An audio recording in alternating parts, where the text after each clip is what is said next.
You're listening to the Hockey Podcast Network, your home for hockey talk covering every team in the NHL. New episodes every Monday. Download at thehockeypodcastnetwork.com or wherever you get your podcasts from. Calgary Flames fans, it's time for Flames Unfiltered. Entertaining and controversial hockey talk with your host, Brad Baru. Great start. Then, the collapse. Not just a little collapse. A painful, excruciating, salt in the wound, epic shit show.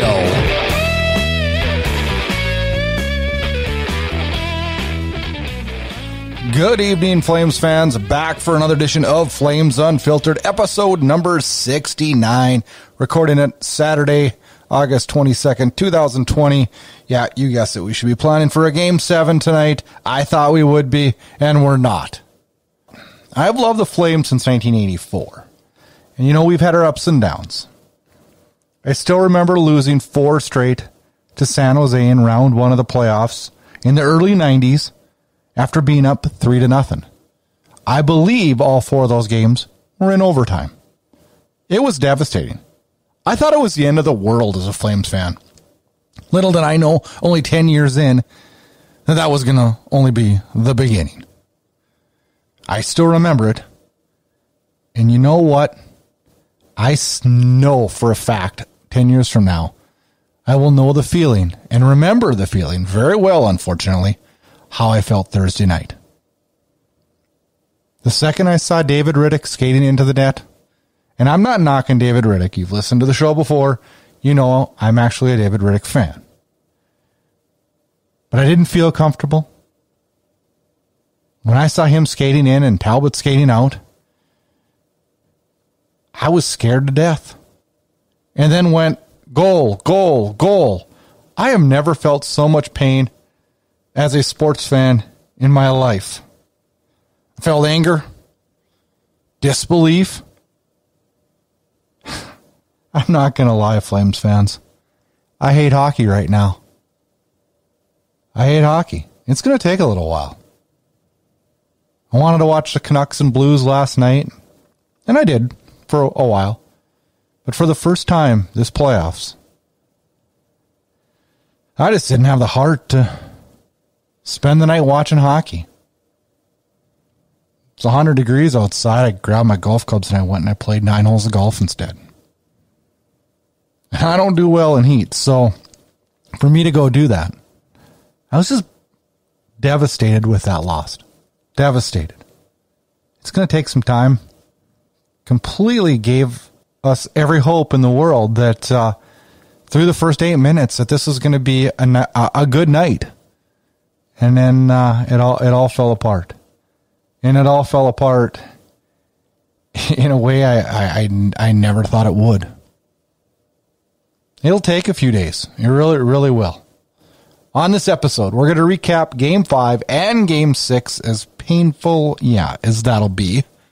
And then we're going to welcome to the show Michael Farley from a Clean Skate podcast. He covers the Dallas Stars for the Hockey Podcast Network. And we will discuss a Stars victory and what lies ahead for a very veteran Dallas Stars team. That will be interesting.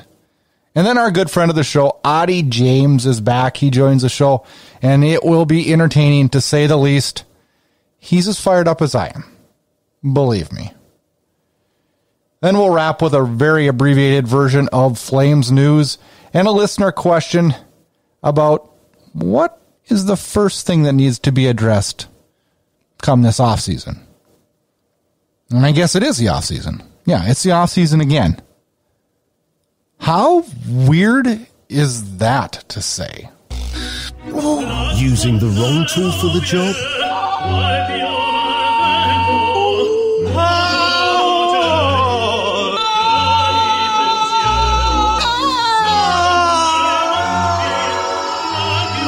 Use the right tool for the job. Introducing the Lawnmower 3.0 by Manscaped, featuring advanced skin-safe technology. Order today at manscaped.com. Get 20% off and free shipping when you use promo code THPN at manscaped.com. Your balls will thank you.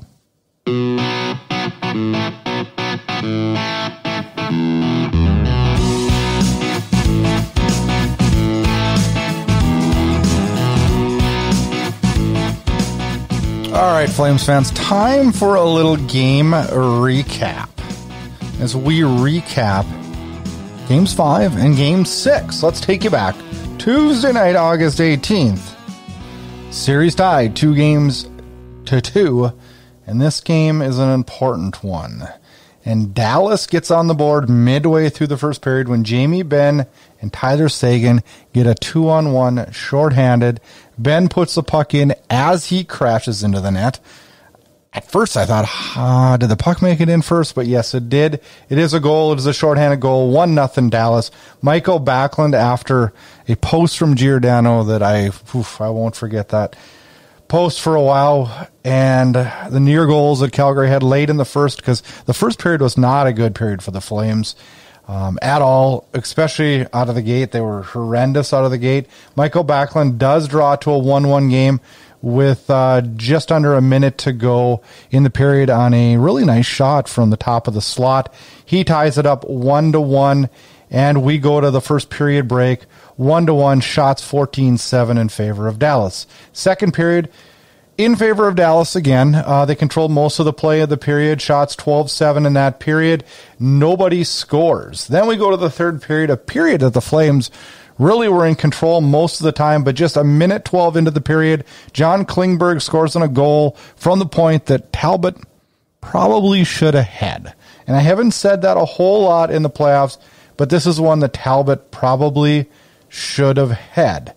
He doesn't get that one, and yeah, not good. Flames go on to lose this game 2-1. They had some chances late, unable to score. Lindholm had a grade A chance that he'd open, stopped with his blocker, and the Flames fall to the Dallas Stars 2-1, leaving the Flames in an elimination Game 6.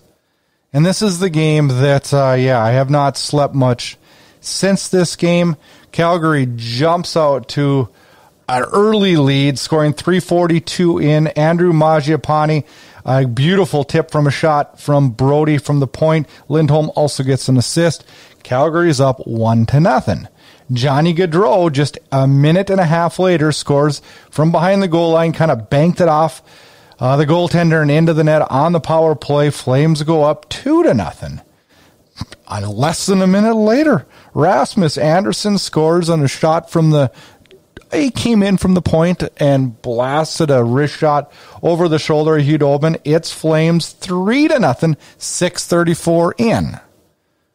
And here's where it gets interesting. They're up 3-0. They're dominating play. I believe at that point, Dallas had one shot on net. Yeah, one shot on net. The roles were reversed. Calgary was handling the play. I had a friend text me at this point. This game's over. It's done. Calgary's going to Game 7. I text him back and said, I'm not going to be satisfied or feel safe until it's 6-0. Little did I know that that wouldn't have been enough. 3 minutes after the Rasmus Andersson goal at the 9:36 mark, Miro Heiskanen scores on the power play on another beautiful shot from that young defenseman. Boy, I'm extremely impressed with him. What led up to that goal was a Milan Lucic penalty, which was a dumb penalty for Lucic to take as he pushed one of the Dallas Stars onto Hudobin. And I thought it was actually a really soft call too, and I'm not trying to be a homer on this one. I just think if it's not 3-0, if it's 1-1, let's say, that doesn't get called. Maybe that's a penalty in the Pee Wees, but not in the Stanley Cup playoffs. I thought it was a weak call, and the Flames suffer for it drastically. They go into the second period, 3-1. Everything looks in control for the Flames. Everything's going great. Then the second period starts.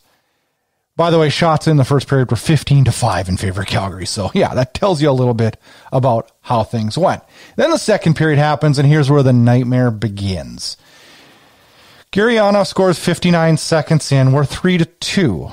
This was a shot that went over Pavelski's ear, missed it by inches, and by Talbot. I do not blame Cam Talbot on this one. This was a screenshot as good as it could be.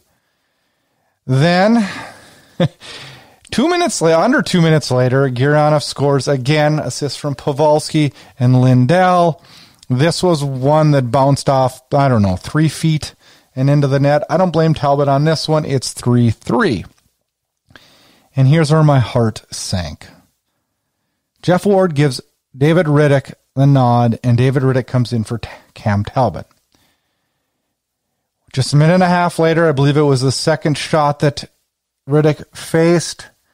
Radek Faska scores on the power play, and it's 4-3. And at that point, I'm thinking, all right, you just got to put Talbot back in. Riddick was flopping all over the place. Horrendous. Horrible. Little over a minute later, a minute 30 later, minute and a half later, Pavelski scored his 6th of the playoffs. Yep, and another one, I don't understand what Riddick was doing, and it's 5-3, and yeah, I knew it was over at that point. Gurianov adds another one at the 15:30 mark. It is 6-3 Dallas.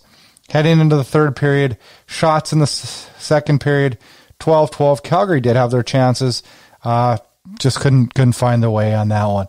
Third period, for the most part, dominated by Calgary. Shots 14-7. They had their chances. Talbot came back into the net for the third period. Gurianov gets the only goal of the period at the 9:02 mark when all things were said and done by then. His 6th of the playoffs. Dallas wins 7-3. And probably one of the most heartbreaking Calgary Flames losses that I can ever remember. If someone knows of one that was worse, text me, email me, find me on Twitter. This one was bad. This one was really, really bad. It's the 10th straight time that the Calgary Flames have lost Game 6 when facing elimination. That is a stat you should never be proud of. Inside Edge Hockey News is your source for top-notch NHL podcasts, news, and rankings. Check out InsideEdgeHockeyNews.com. InsideEdgeHockeyNews.com. Joining Flames Unfiltered now is our friend from the Dallas Stars podcast for the Hockey Podcast Network, a clean skate podcast. Michael Farley joins the show again this week after being on the show last week, and that happens when you're playing Stanley Cup playoff series. Michael, welcome to the show. Hey, I'm glad to be back. A little bit different circumstances than last time, but I'm definitely glad to be back. Last time we were 2-2, so there was nothing written in stone that was going Calgary's way, that's for sure. After a couple of lackluster performances and last-second wins for Dallas, it was a pretty close series. Question for you: what were your emotions heading into Game 6? To be honest, I sort of was expecting. Listen, I wasn't expecting the Flames to kill us as bad as they did in that first 10 minutes. But I definitely was expecting that level of intensity from the Flames. And, you know, like we saw, it was sort of a back and forth series. So I expected, the Stars took that Game 5 2-1. So I was expecting the Flames to come out and have, some high intensity for that Game 6 and try and push it to that Game 7. So I expected them to come out. We had them on the ropes as a desperate team. And, those first 10 minutes were exactly what I expected from the Flames. Were you... we were all surprised that when it was 3-0. What were your thoughts at that point? Listen, the third goal goes in, right? And then you're starting to think, well, Bishop's not even on the bench. So do you take out Hudobin and put in Jake Ottinger, who's like 22, who's never played an NHL game? Right? Do you, obviously he called the timeout after the third goal. I thought, maybe call the timeout even after the second goal. Like, it just, at that point, after we went down 3-0, it didn't look like the Flames were going to take their foot off the gas pedal. And I thought this could have gone the other way for the Flames Stars, as then it did very quickly for the Flames. Yeah, I did too. I thought when we scored our third goal, I don't even know how to explain it. It's still 3 days later or whatever, however many days later, I'm in shock. Yeah, I just kept thinking to myself, keep your foot on the gas, keep your foot on the gas. And that didn't happen. The penalty to Milan Lucic, to me, was an extremely big turning point in the game. That put Dallas in the power play. They score. They make it 3-1. It was a weak call. I will give him that. It was a weak call from the refs. He definitely pushed him, but I don't know. Playoffs, I don't know if you call that goalie interference. Yeah, he pushed him. I mean, it was a dumb thing to do. It was a Milan Lucic type penalty. My only complaint on it is what it is. But my only complaint is if that game's 1-1, that never gets called. Yeah, it never gets called. But it's 3-0. It's still a stupid thing to do on Lucic's part. So yeah, he pays the price. But we go down, we are up 3-1, and things seem fine. Then there's the Sinai shot over the ear of Pavelski that goes in, and I thought that was a good goal. I know some people were ripping on Talbot for that one. And that got double deflected, didn't it? The third goal did, yeah. Yeah, there were a couple. Listen, I don't think Talbot played that great of a game either, but I'd say probably at least 50% of the goals that went in, there's nothing he can do on some of them. Well, the first goal, I don't know. I don't know. I wasn't extremely impressed with Talbot's play that game, but I don't think it was horrible, and I don't think it was the reason why it was 3-3, to put it, to be honest with you there. When it did get to 3-3, and Calgary pulls their goalie and puts Riddick in, what were your thoughts at that point? I was just happy we tied it. I was sort of worried that if you remember the game that the Stars won with 30 seconds left after the Flames had made an incredible comeback to tie it up, I was a little worried that the same thing would sort of happen to the Stars. We would tie the game 3-3 and then be like, okay, we've made it. And then the Flames would be able to get one and sort of kill all our momentum. So I was just really concerned to making sure that the Stars are able to keep that momentum that they're building and not take their foot off the gas. Yeah, I thought the same thing too. I thought, well, if when it's 4-3, if we can stem the push at that point, but then our goalie couldn't stop a beach ball, so that makes it tough to turn that momentum around. There was a couple points. I remember when it was 3-1. I remember thinking, wow, could the next goal be any more important? Because I think if Calgary does score that goal and they go up 4-1. Then I think it's curtains. I don't know why I say that, because it's still only a 3-goal difference, but to me that goal is a big goal, and that's a game-changing goal, and that didn't happen. Then once it got to 5-3, I think the wheels were all off, and it was downhill from there. But full marks of the Dallas Stars. I thought they played a good game. They were resilient. They held their, held off the momentum early that Calgary gained and turned it around and ended up with a very impressive game. What Stars players were you impressed with in the first round? I think you can't overlook what Anton Khudobin has done. He had some shaky games against the Flames, but he came in and gave us quality goaltending, especially in those last couple games. And even those first 3 goals that went by him in that game 6, I really only think he maybe should have had one of them. Right, one of them was off a really good deflection from Mangiapane. So I think Khudobin stepped in, especially with Bishop not even on the bench. Khudobin has stepped in and been exactly what we expected him to be, which was huge. But I think biggest surprise and biggest impact was probably Joe Pavelski. He scored timely goals. He blocked shots, and I think he's leading the way. I think him and Jamie Benn, who I think started to heat up a little bit. I mean, listen, that line in that 7-3 win for the Flames, I thought to myself for a second, I was like, has the Benn, Sagan, Radulov line become the checking line? Because the other lines were picking up all the slack. They had 0 points in that game. So I think those other lines that have been able to pick up the slack while Benn and Sagan and Radulov have got figured out, really, really those 3 guys owe the rest of the team a dinner or something, because they definitely picked them up in that first round. Yeah, that's for sure. And Anton Khudobin, he's kind of an ugly goaltender. To his it and stuff is not, prototypical, perfect for goaltending, but boy, he's effective and gets the job done, and made it count when it when he's had to come in. He's really made it count, and he's done a really good job. As for that first line, Dallas's first line has struggled.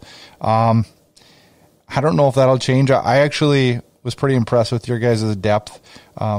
Few players I think that we talked about actually early in the series really stepped it up as the series went. And, of course, Joe Pavelski, the guy, the veteran, comes through in the end, has a really struggled all season, really, and earns his money in the postseason, and that's where it really, really counts. What Stars players were you disappointed in?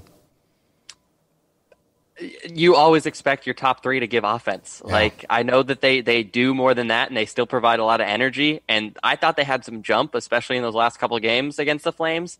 They just weren't having goals go in, but like, especially when like those are your top three guys, like you sort of expect them to score, and when they don't, you're sort of disappointed in them. I thought our defense looked strong. There are definitely times though the Stars are just okay with dumping the puck out of the zone and letting the other team regroup and trying to defend again. So I think structurally, to be honest, my worst performer, I'd say, is the head coach, because there were some times where we weren't generating anything, and Bonus just does not change his lines mid-game. I like that. So I'm of the different mind sometimes, especially in the earlier games versus the Flames when we just weren't generating anything. Just, I don't know, bring the blender out or something, because it's not working.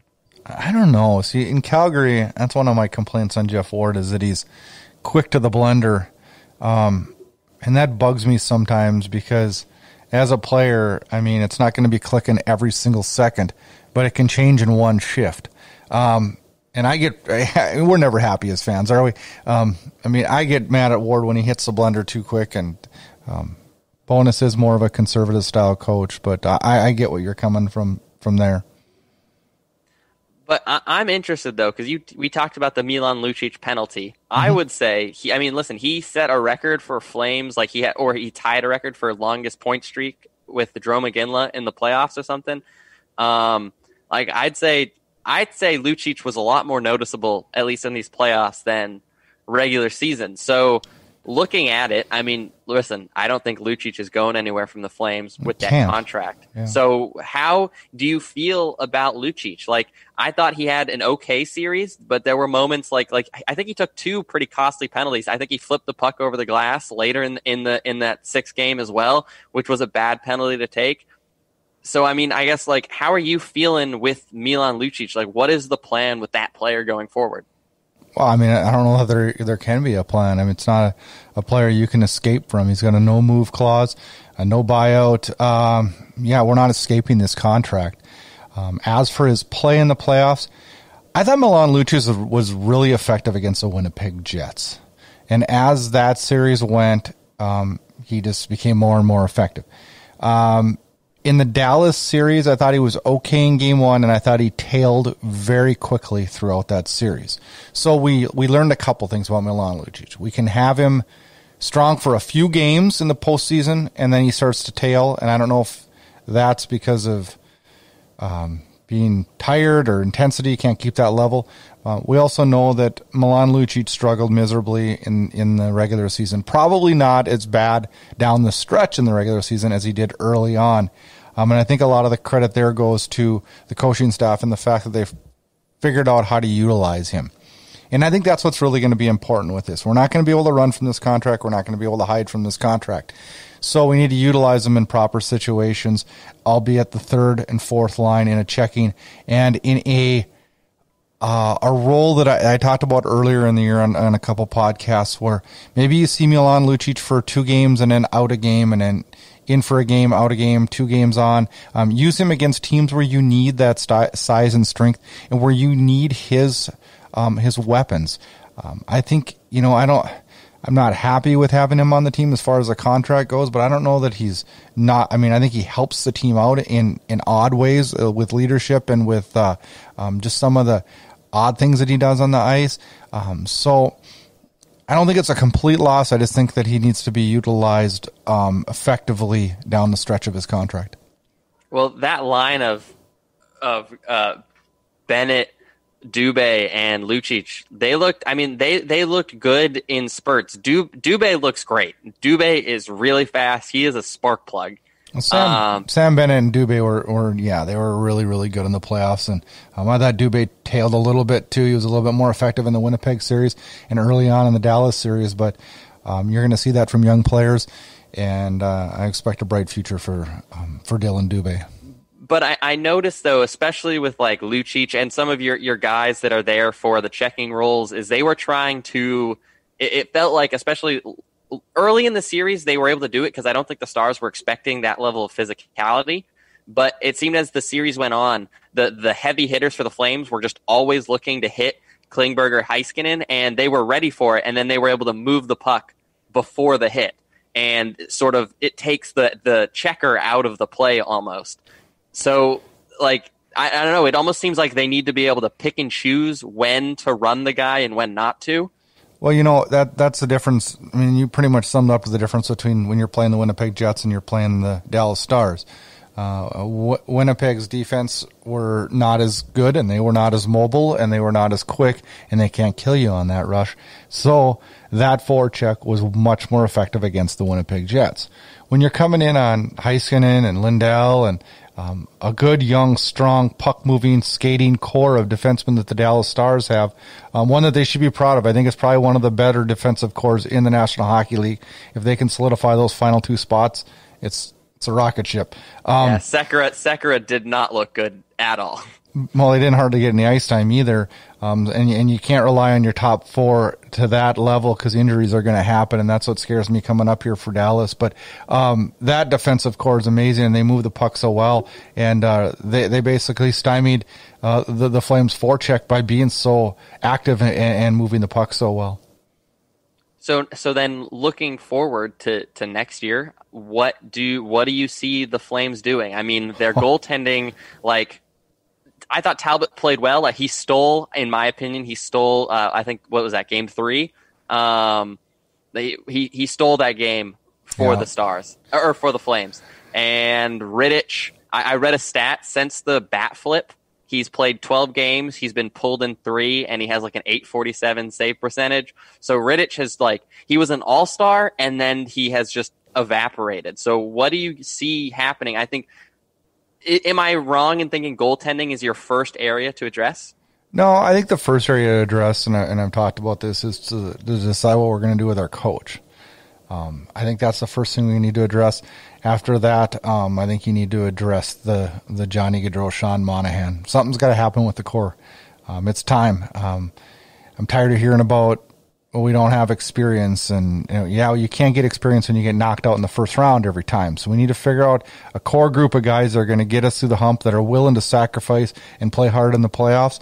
I think that's where you first take a look. As far as the goaltending goes, I think it's an important area, but I will, with not 100% certainty, but with 80% certainty, say that Talbot and Rittich will both be back next year. Rittich signed, and I'm fine with that for one more year, and I think Talbot will re-sign in Calgary. All signs should point that he wants to be in Calgary, and Calgary it wants him too. So I think we'll see that core again next year, and we'll ride that for hopefully a couple more years and see where Dustin Wolf progresses and see where he can slide into the mix. So you talked about the head coach and the core.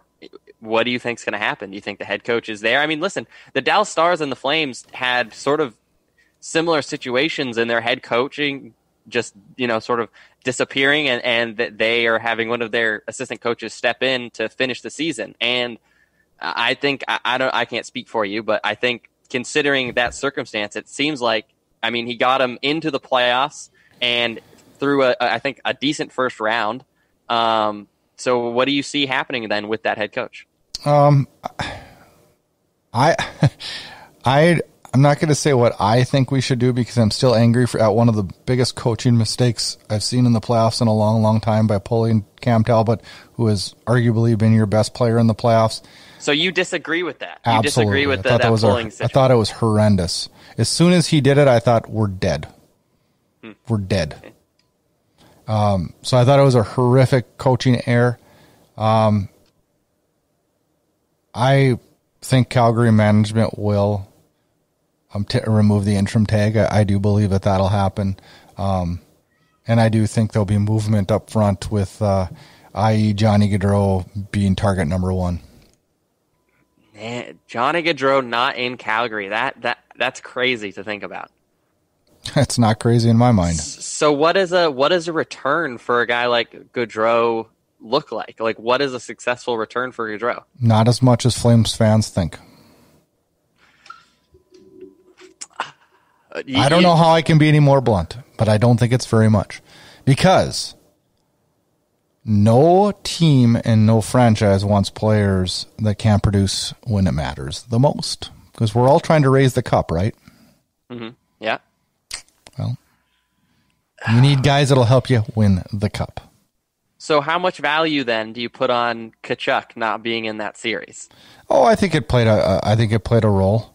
I think it played a pretty big role. He's the I shouldn't say secret anymore. He's the leader of this team. I think it's an unfortunate injury. I'm still pissed about the spear and that the league looks away from it. I think a lot of people in this league, and here's where I defend Matthew Tkachuk. Here's where I think a lot of people in this league think Matthew Tkachuk's a dirty player. I don't think Matthew Tkachuk's a dirty player. I think he's a shit stirrer. I think he pisses people off. And when people get pissed off, people automatically assume that he's dirty. And he's not dirty. He's not a Brad Marchand. He's not out there submarining people, taking out knees. He's not doing things like that. I can only think of one situation, where he overstepped his bounds drastically, and that was the elbow on Drew Doughty. That was in his rookie year. What he did to Zach Kassian this year was the smartest thing he could have ever done. Because he completely destroyed the Oilers in one single game. He had them completely lose their mind, and got their ass kicked because of it.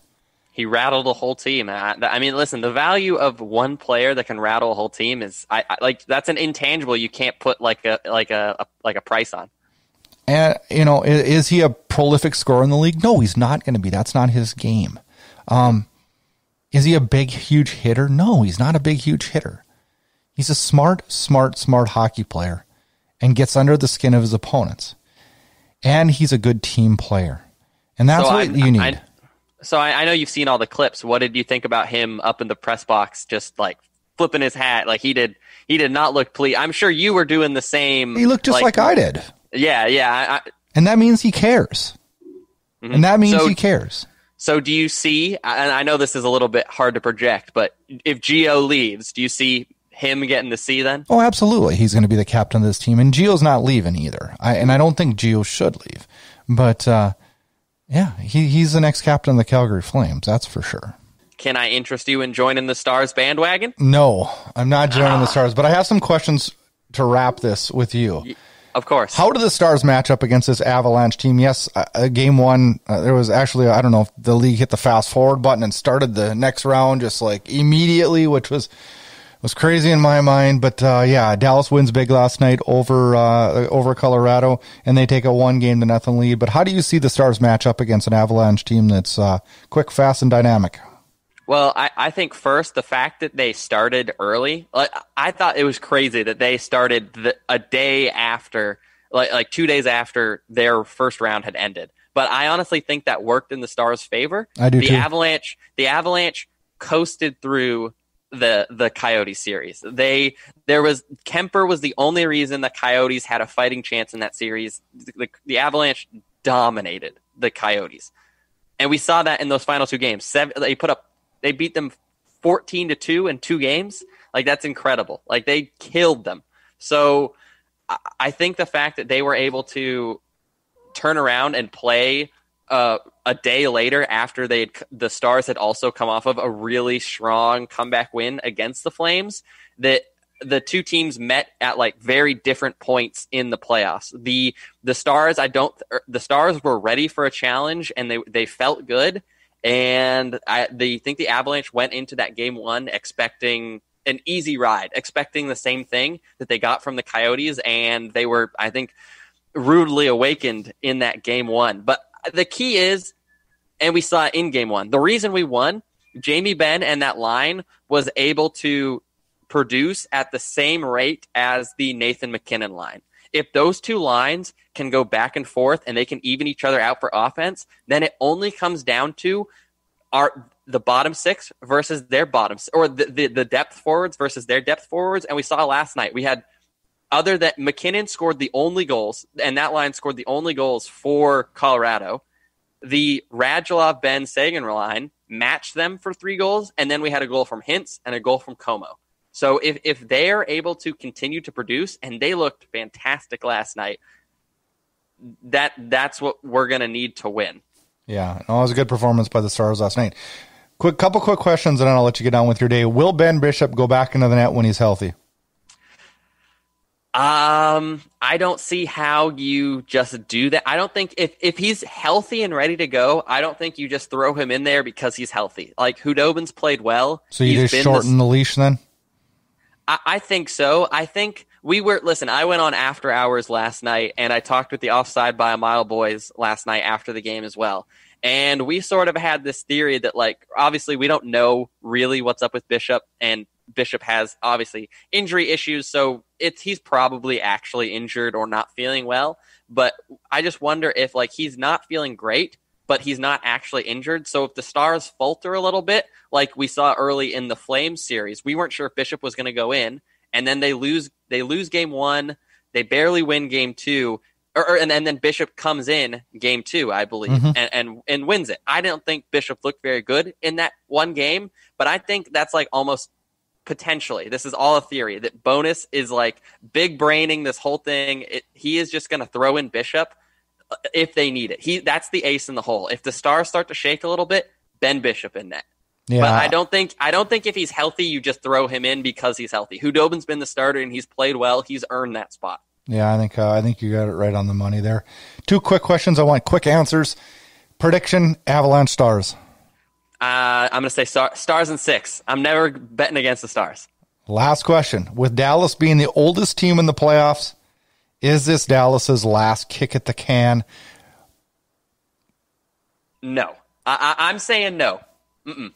Our defense core is too good. I don't think our window is just this year. I think maybe 2 years, but I don't think we're done after this year. All right, we'll see. Let's see how Dallas does against a very, very strong Colorado team. Thanks for joining the show, Michael. Always good visiting Dallas Stars hockey with you. Thanks for having me on. This is the Hockey Podcast Network, your home for hockey talk on every team in the NHL. Joining Flames Unfiltered now, our friend of the show, Auddie. James, good to have you. How are you feeling after what we witnessed on Thursday night? Well, what are we now, 3 days out? And it doesn't feel any better, that's for sure. We should have done this Thursday night after the game. You know what? We should have just bit the bullet and just did it right after, because we would have had a way more natural reaction. But I'll tell you what, my opinion hasn't changed. What I think, needs to happen hasn't changed, and the bitterness is still in my mouth. So we'll get as close of a reaction as we possibly can to actually having it from when they were eliminated. So, talk about the magnitude of another first-round exit for the Flames, and what does this do to the fan base and the city of Calgary? Well, I'll tell you one thing, and I don't want to take a dig at the fan base, but there are a lot of, you're either one side of the spectrum or the other. There's no in between. There's either the people who want to blow it up and want to see change, and there's others who are what I like to call the blinded and unreasonable side of the fan base that see that there's nothing wrong. Like, oh, you know what? It's a trip to the playoffs. We made the playoffs. But at this point in time, with this roster, a trip to the playoffs means nothing, because with this team and how they performed last season and how they performed, they weren't terrible, but they weren't great this season. They should be winning playoff series, not just making it to the playoffs. And I know people are going to say, hey, Auddie, well, they beat Winnipeg. But that doesn't count. That was your qualifying round. That was your trip to the playoffs. So technically you made the playoffs. You didn't win a playoff series. But as for the fan base, I think it's divided in that sense. But I want to say that there's probably more on the side of wanting to see change than those who are blinded and more unreasonable than that side. So I don't know. I mean, as for the city, it didn't have much of an impact this year with the whole pandemic and not being able to go down to 17th and party on the Red Mile. But yeah, I mean, it's certainly gonna have its impacts, and lifelong Flames fans and even the newcomers are gonna be disappointed. So this is one that's just, it stings, and I don't.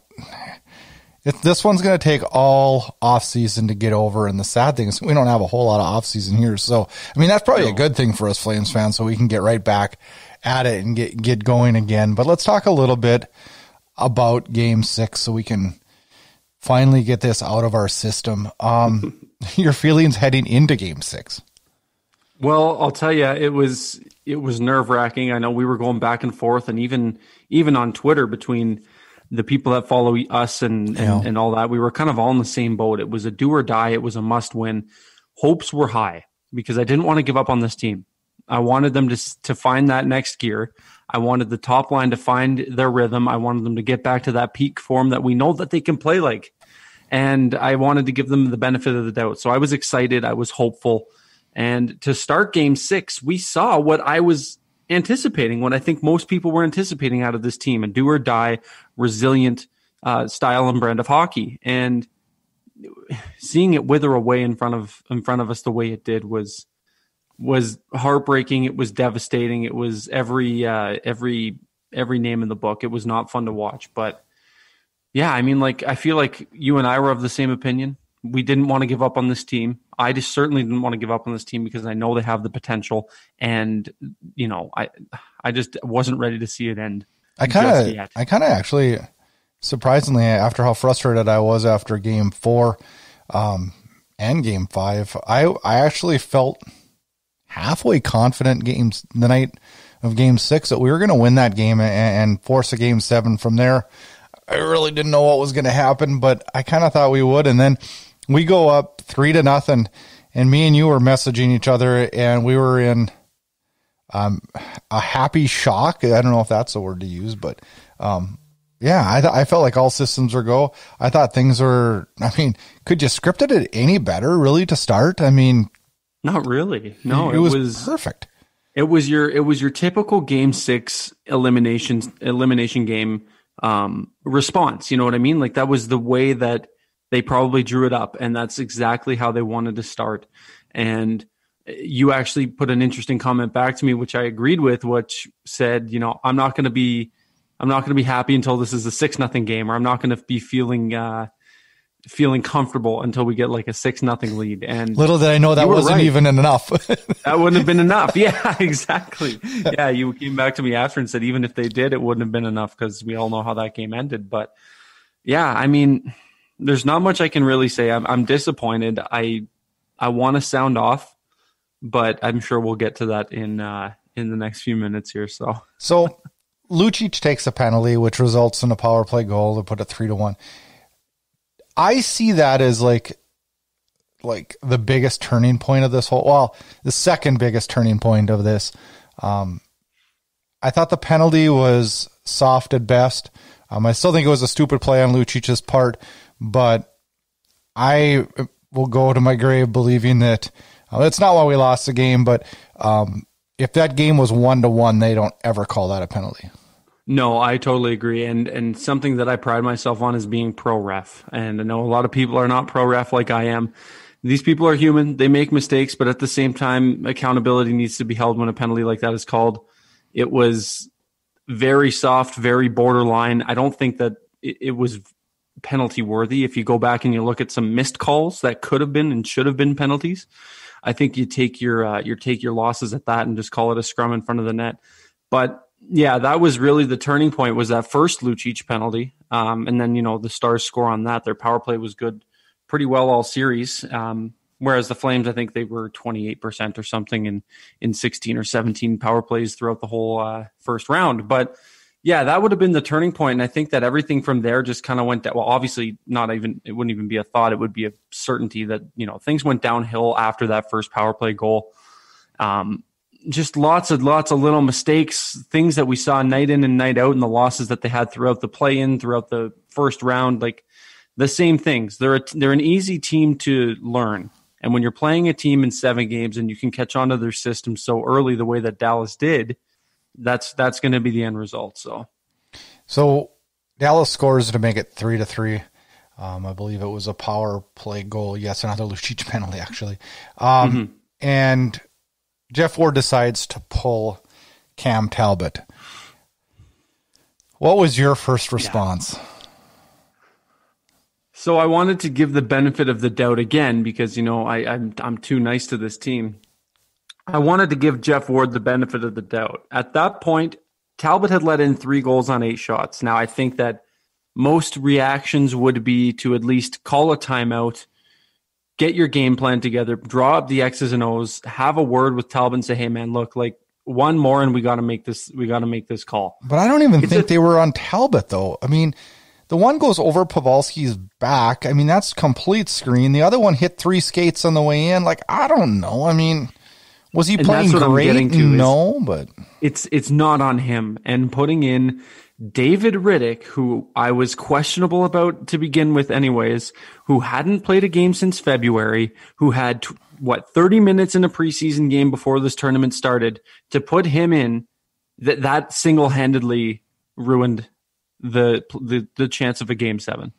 That, among with other things, but putting in David Riddick when they did, was horrible. And not having faith in the goalie who got you to where you are. Yet again, here we are in another playoff series where the Flames go out in the first round and the best player was between the pipes. So do you find it always odd? Like, okay, Calgary always goes out in the first round and we always have good goaltending. And as soon as we go out in the first round, what's the first thing fans and everybody says? Well, what are we going to do with the goaltending? Well, I don't know. Maybe that's the only thing we have in our favor. That's the only thing we got going good. Everybody bitches about our goaltending, but our goaltending's, minus Sam Bennett, has been the only thing worth a darn in the playoffs. Totally. And to put the onus on Cam Talbot, it puts you in the category of the irrational Flames fans that I was talking about previously. And look, this was not on him. This man single-handedly, if you look at his save percentage and you look at the goals against average that he posted throughout this playoff series, he was incredible. He was lights out. And like we said, again, the best player on this Flames team in a lineup where Johnny Gaudreau is in every game. Sean Monahan is in every game. Lindholm, who can find the back of the net.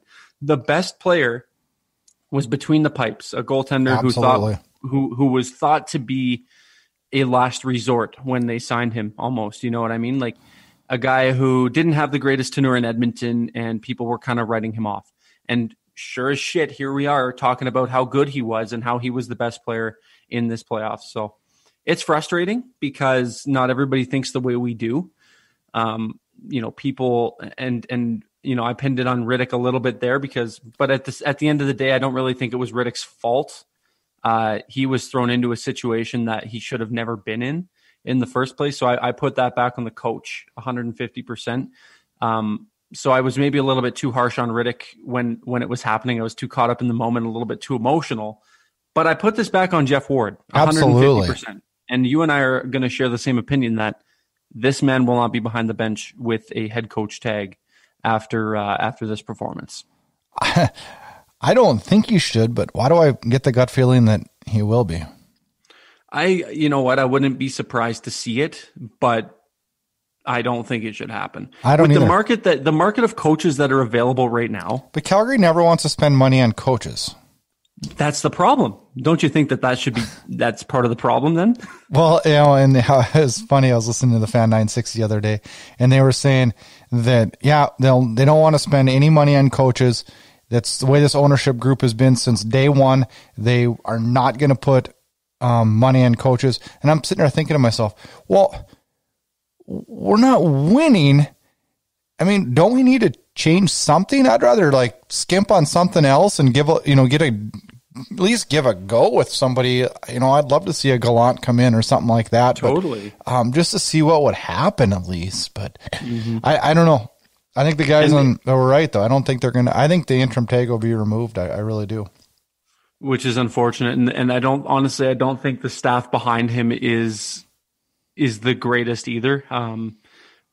Say what you want about how good Jelena was as a Flame. I don't know what his coaching style is like or how good he is as an assistant coach. I think Jordan Sigalet is probably the only safe bet in my opinion. I think as goaltending coaches go, and it's evident in this playoff series how good, and last playoff as well, how good goaltending was. I feel like of all the coaches, he's the one who probably deserves to stay. But I got to be honest with you, I just hope that everything just kind of cleans out. Like I want a clean house. I think that this team needs to enter a rebuild, or an accelerated rebuild. We have some pieces in place, some young players that are coming up. But I think the time is now to move assets around to try to kind of accelerate a bit of a rebuild there.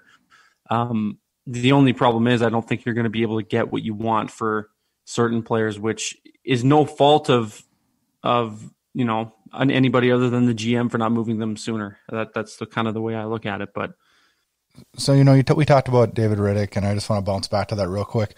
Sure. This was probably as low as he'll ever get in his career. Feeling wise on the ice, at least I hope it is if he's a Flame.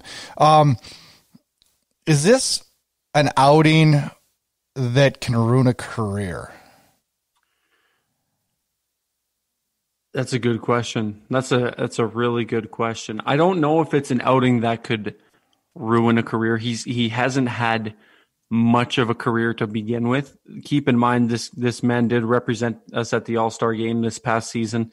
He wasn't terrible. I mean, mind you, I believe it was due to injury that he was even there in the first place. I don't think he was first named. Look, I'll put it this way. David Riddick is a very, very emotional player, and that's no secret to anybody. I think he learned a lot from Mike Smith and the way that Mike Smith is emotional on the ice. And I think he took a little bit too much from Mike Smith in that sense. But he is a very emotional player, and I think it can go one of two ways. I think that something like that could motivate him to come back better, or on the other hand, like you said, it could be something that just ruins him and sticks with him and stays in the closet with him the entire duration of the rest of this man's career. So, I mean, it can go one of two ways. I don't know if I can give you an answer if it's going to ruin his career right now. I think it has the potential to. But time will tell, and who knows if we'll even have the opportunity to see that play out in Calgary. We don't know what's going to happen in the crease. So, one of the things we kept hearing from Coach Ward during this playoffs, and from Brad Treliving occasionally, but we keep hearing the words growth, learning experience, leadership. I am so sick and tired of hearing these words. I can't even think straight anymore. How are we going to get experience when we keep getting knocked out in the first round? Well, that's just it. It's like the experience factor is a BS response. It's a cop out, I think, for going out as early as they did. We're going to grow on it. We're going to get experience. But the fact of the matter is, if they were really true about that statement, then they would have done well this year with learning and growing from last season. It ended the exact same way. So, and how much more growing does this core group need? How many chances does this core group need? And my fear is in this offseason that no drastic changes, i.e. a core player, get moved. How would the fan base respond if we run status quo and move into next season with the core pieces still in place? Well, I'll tell you, there will be at least two very ticked off and angry Flames fans that we know of for sure that wouldn't be overly excited about that news. But at the same time, like I said, there are so many unrealistic Flame fans that don't think about, they say, Johnny Gaudreau, he's the face of Calgary, he's the face of this team. Johnny Gaudreau does not want to be in Calgary. It's obvious. There is no question he does not want to be a Calgary Flame. And a change of scenery, I think that could help his career, but it could also help the Flames. So I don't think many people look at it that way. And as for the fan base, I think there's people that, you're going to have your people that are upset. You're going to have people like us who would be happy to see it given the return. I don't think we give them away for pennies, but we don't get the return we could have got 2 years ago when he had a 99-point season. So that's the fact of the matter. People, what am I going to say? The casual Flames fan would look at a trade that we're probably going to get for Johnny Gaudreau and say, oh man, why would we get rid of Johnny Gaudreau for that, blah, blah, blah. Whereas we're going to look at a trade that's pretty reasonable and say, you know what, that's probably the best return we could have got for him in this market, given his production, stuff like that. So I think that the Flames, or the fans, I think that they'll be split. I think there's going to be the haters and there's going to be people like us who kind of see it how it is. So I don't exactly know what that's going to look like. No, I know. I really, really hope we have some moves. And, I always see these, different comments from Flames fans about how Johnny Gaudreau is the face of the team and da-da-da-da-da. And I keep thinking to myself, what has Johnny Gaudreau done for this team?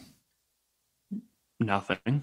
That's the only real answer. He had 99 points one year and helped us be the Western Conference champions, which is great. That's a huge accomplishment, and it's fun to be the Western Conference champions. But I would trade every Western Conference champion in the world for a deep run in the playoffs. Nothing really matters. I don't want players that get you to the playoffs. I want players that get you to win in the playoffs. Totally. It's evident after this playoff and the last one that Johnny Gaudreau is not a playoff hockey player, at least not on this team. I'm not saying he will never be a playoff player, and I'm not saying that maybe on another team he would be or wouldn't be. But I on this Calgary Flames team, the system that is run and the way that they play hockey, he does not fit that mold. There's a laundry list of things that we could go on and talk about that don't work in today's NHL playoffs, or going up against the Dallas Stars team who had a bye to the first round. Let's not forget a team that people probably shouldn't have slept on. And I will say that I did sleep on them by saying the Flames would win the series. I did too. I still don't know. I still think if we play, people are going to think I'm crazy for saying this. If we played them tomorrow, I think we'd win a best of 7 series against Dallas. I do. You think so? I do. I feel like we just let things slip away so bad. And you know what I think makes it even worse is I was so impressed with the Winnipeg series. Me too. I was so impressed. And I saw a Flames team that was so different from our regular season team.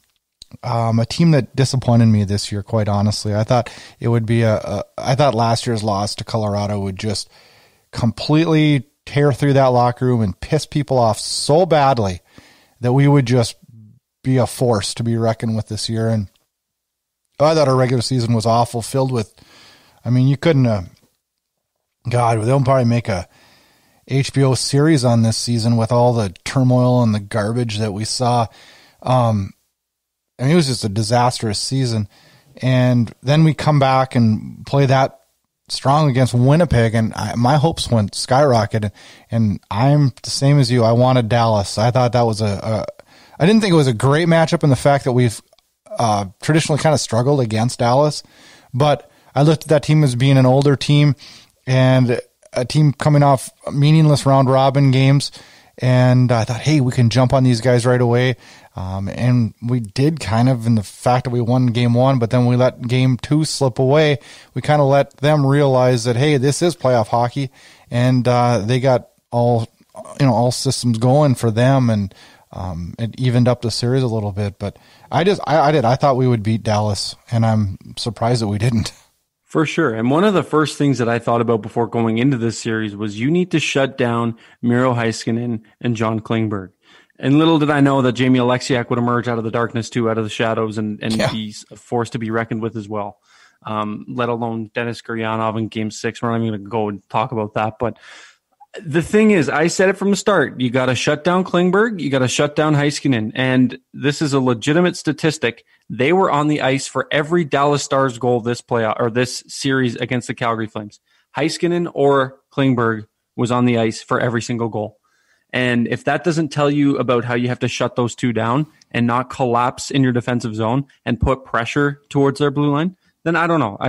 Every goal, it seemed like Dallas would, if it wasn't a clear-cut breakout or anything like that, if they had a bit of sustained pressure in the offensive zone, they would have Klingberg or Heiskanen touch the puck at least once and swing back to that blue line.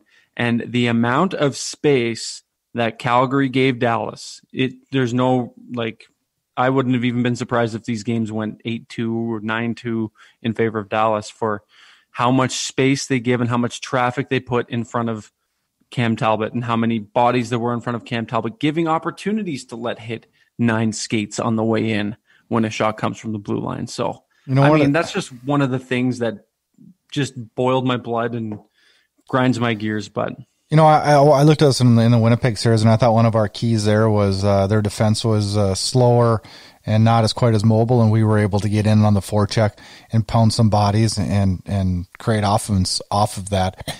And against Dallas, it seemed like our forecheck was so slow going in, and their defense is just so fast and move the puck so well that we didn't even get a chance to get in on the forecheck and get some sustained offensive pressure because their defensemen are so active and so good. Yeah, I would totally agree with you. It was a completely different series than what we saw with the Winnipeg series. You know, I kind of was of the opinion that if we can beat Winnipeg, I think we can also beat Dallas. But I feel like such a fool for thinking that now.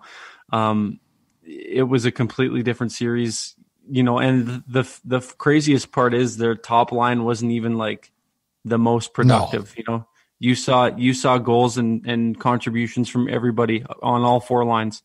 And like I said, the emergence of even like a Jamie Alexiak, right? Like if you would have asked me before that series and said, who would be the breakout player? Like who would be the one that surprised you the most?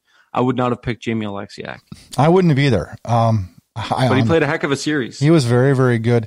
It's crazy how you get players when you're in a series that you notice more. And I really noticed him.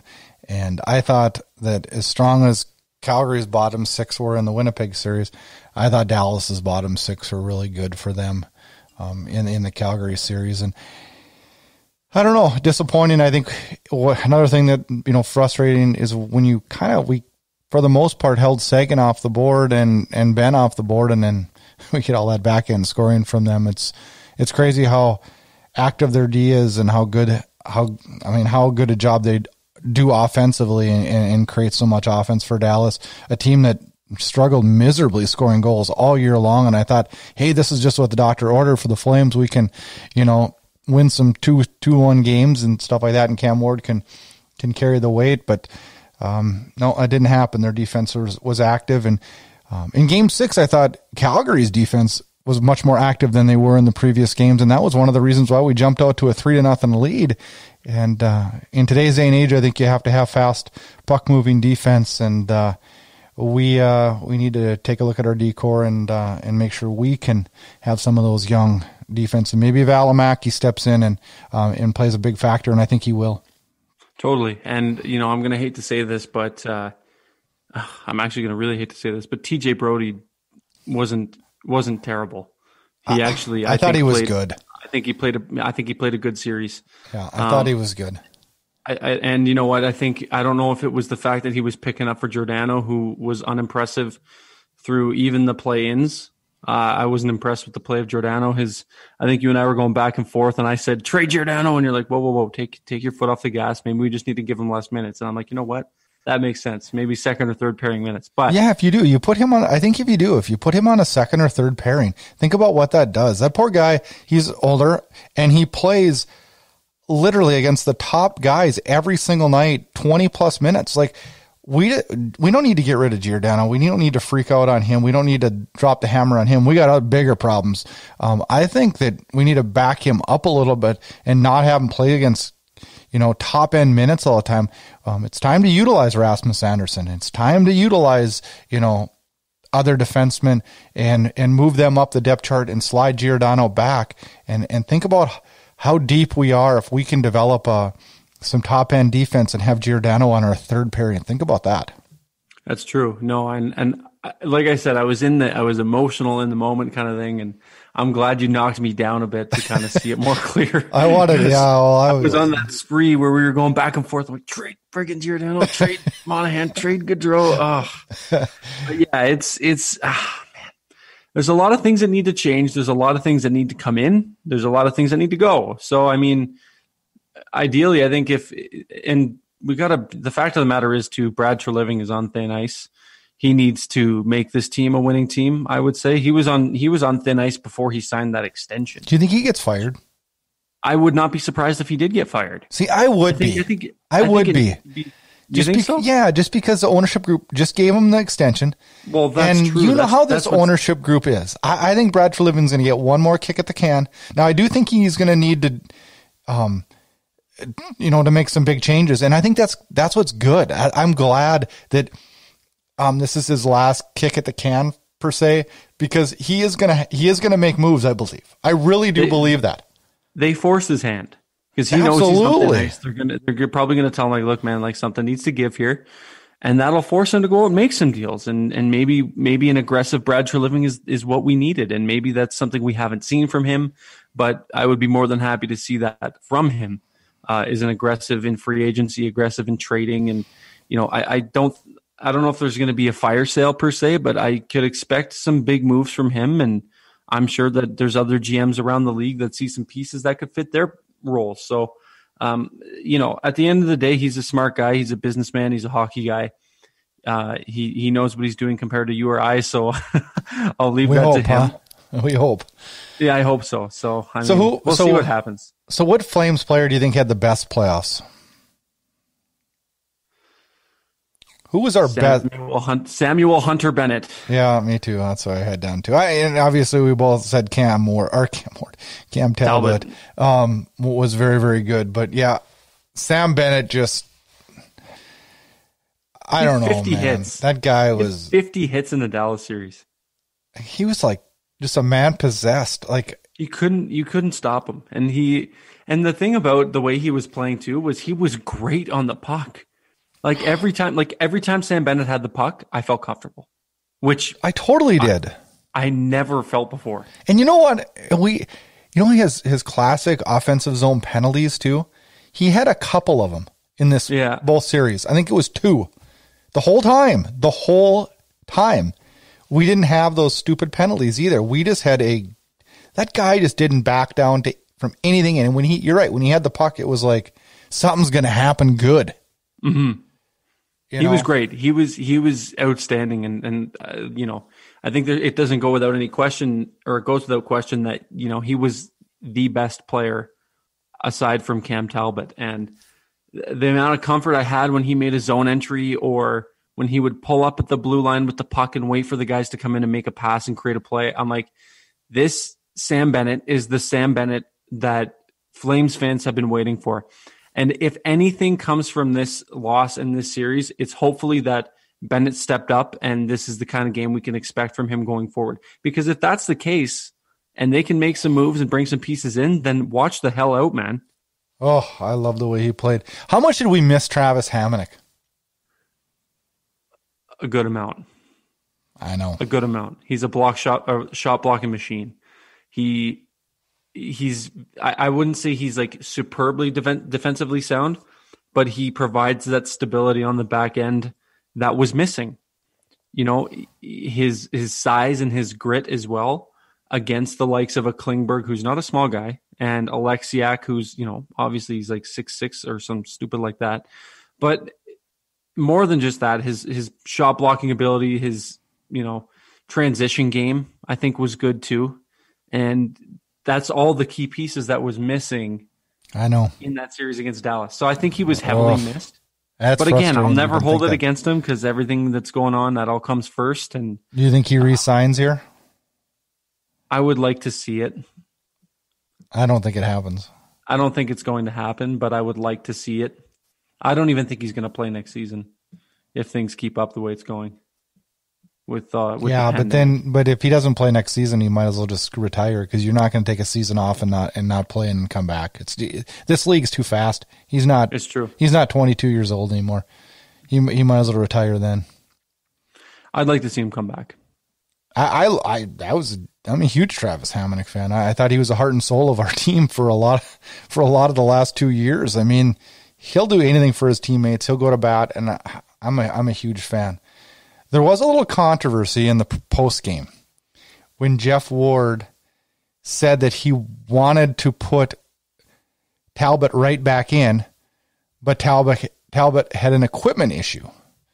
Talbot was asked the same question, and Talbot said no, or he didn't say anything about equipment issue. He said he went down the tunnel because he didn't want the team seeing his anger, and then he came back after he cooled down. So who's lying here? The coach. Jeff Ward, I think he was just trying to cover his mistake. I think he knew off the hop that he should have never taken Cam Talbot out. And I will, like you said, take this to my grave, that Cam Talbot should have never come out of that game at that point in time. Now, Talbot probably doesn't have anything, like he really doesn't have anything to lose here. And I like to think that he's a pretty transparent, upfront, humble, and down-to-earth guy. He was frustrated. You could tell in the post game he was frustrated. You can tell when he got pulled he was frustrated. He may not have shown it, but also I applaud him for taking his cool out in the hallway and in the dressing room, opposed to getting emotional on the bench and letting your team see that. And I think that's a very respectable move.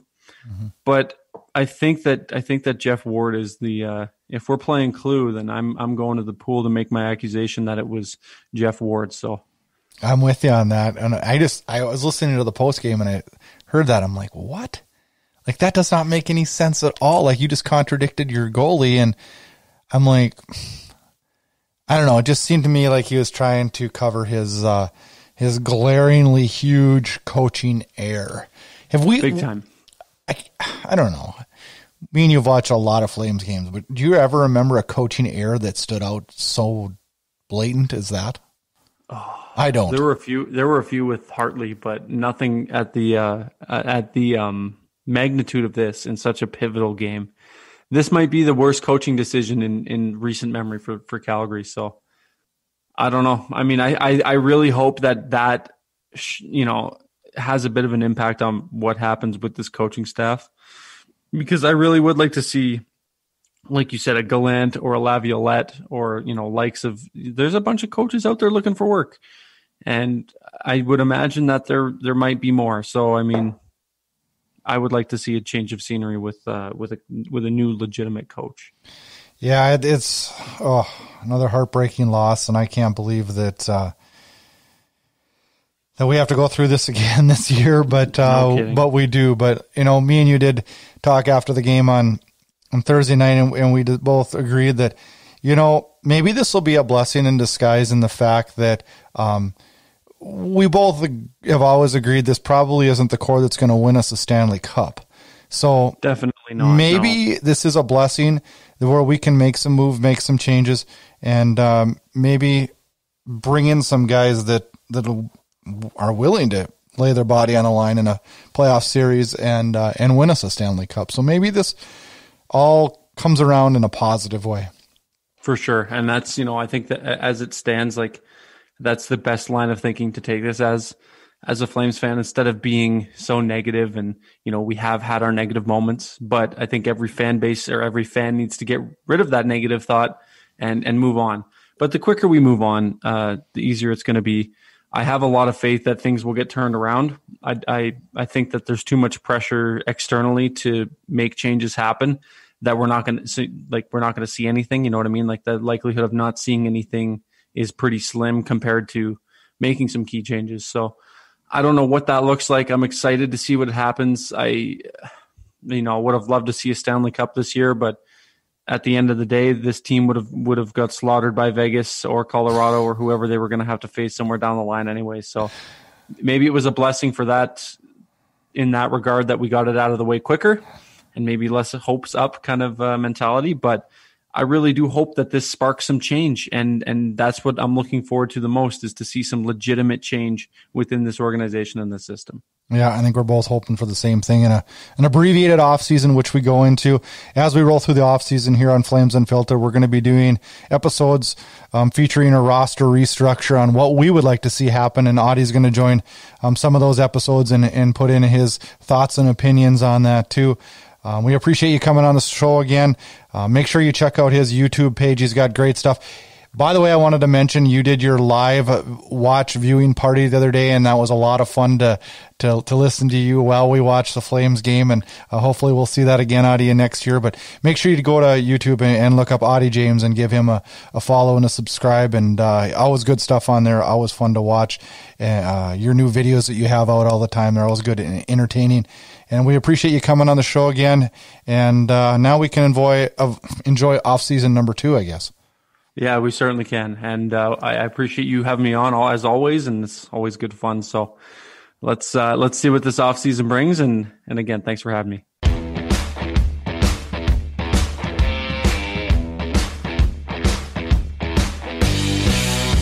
Hello, bonjour, hello, hey, hiya and privyet hockey fans. Welcome to the Euro Puck podcast.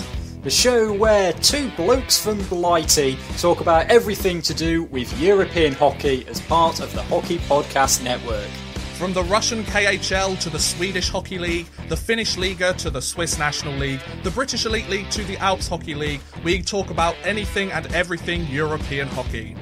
Catch our podcast every Friday from August the 28th, however you get your podcasts, and on the Europuck Podcast YouTube channel.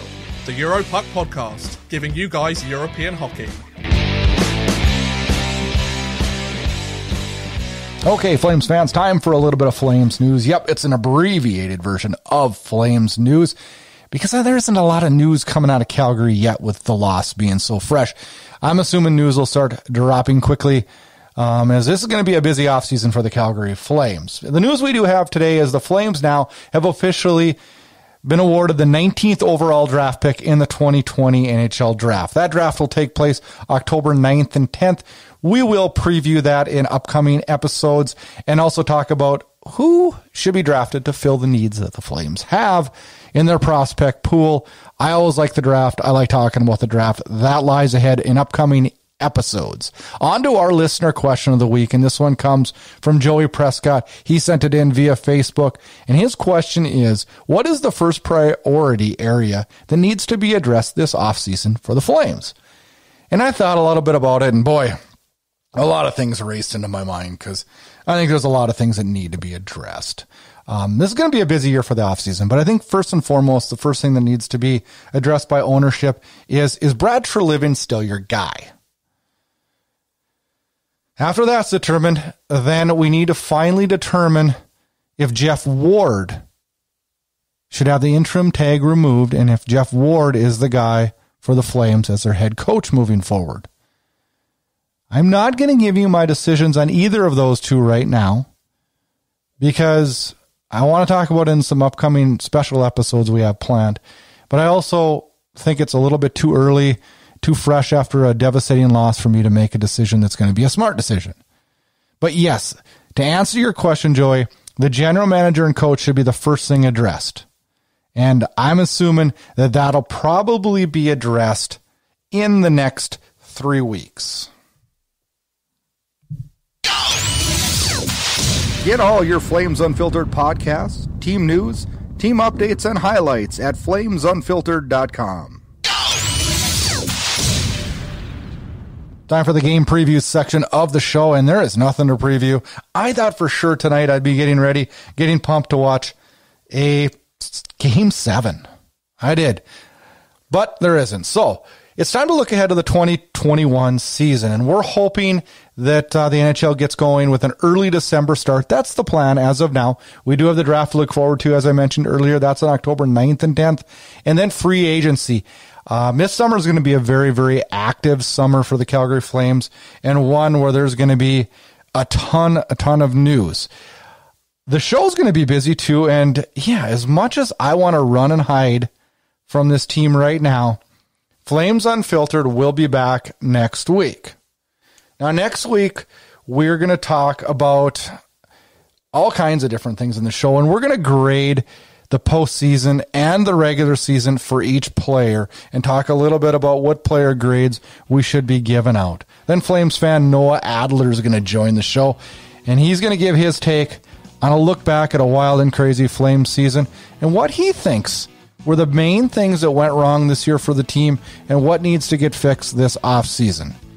In future episodes, we're going to go into a roster restructure. It's going to be a 4-part series we're going to do over the next month, talking about what should happen, who should be signed, not signed, who are UFA targets, GM coaches, what should we do with the defense, what we should do with the forwards and the goaltenders, and a complete roster restructure of what we would like to see the Flames look like next year when they hit the ice.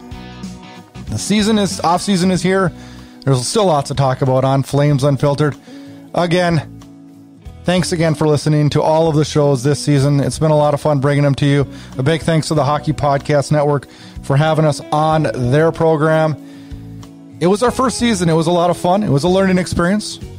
We're looking to get bigger and better next year. and excited to head into Season 2 of Flames Unfiltered. Thanks for all the listens, all the subscribes, and of course, all the ratings and reviews. We'll see you next week on another episode of Flames Unfiltered.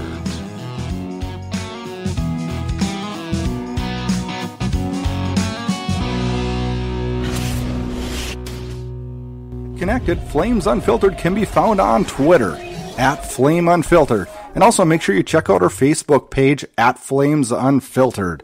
Check out host Brad Brood on Twitter @BradBrood. And if you like what you hear, rate and review us on Apple Podcasts. You can find Flames Unfiltered on all the major podcast players. Consider subscribing to the Inside Edge Hockey News on Patreon. That'll get you exclusive content and much more. Thanks again and enjoy the hockey. Thanks for tuning in to Flames Unfiltered. Check back for more action-packed Calgary Flames talk.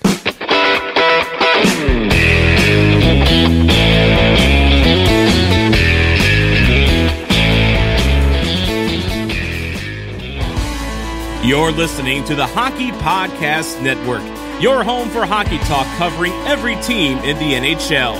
New episodes every Monday. Download at thehockeypodcastnetwork.com or wherever you get your podcasts from.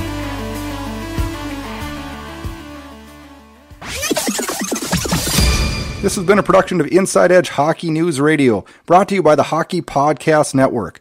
This production is copyrighted and distributed by the Inside Edge Hockey Media Group.